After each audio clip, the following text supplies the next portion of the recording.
MSS news मध्ये आपले मनपूर्वक स्वागत। आता पाहूया आजच्या काही ठळक घडामोडी।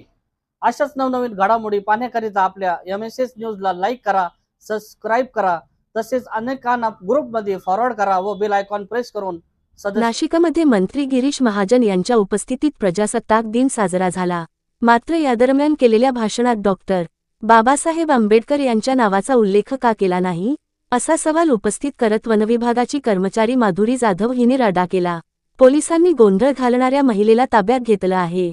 मनुवाद्यांना बाबासाहेबांचे नाव घ्यायला लाज वाटते, अशा संधी मनुवाद्यांचा जाहीर निषेध। उपविभागीय नाशिक संपादक MSS न्यूजसाठी सुखदेव केदारे। बाबासाहेबांचं नाव आहे तो संविधानाला कारणीभूत आहे, त्याला तुम्ही संपवायला निघालाय। पालकमंत्र्यांची फार मोठी चूक आहे मॅडम, माफी मागणार नाही, पण पालकमंत्र्यांची उपद्रव घ्यावी।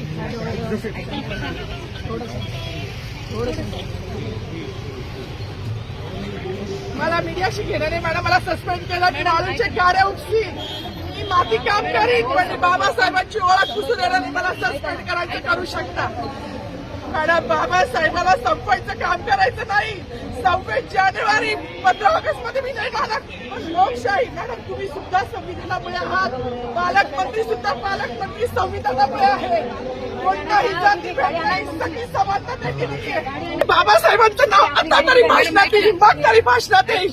ज्या लोक संविधानाला लोकशाहीला कारणीभूत नाही त्यांची नावं वारंवार घेतली गेली, मग जो संविधानाला कारणीभूत आहे तो प्रजासत्ताक दिनाचा जो मानकरी आहे त्याचं नाव भाषणात का नाही?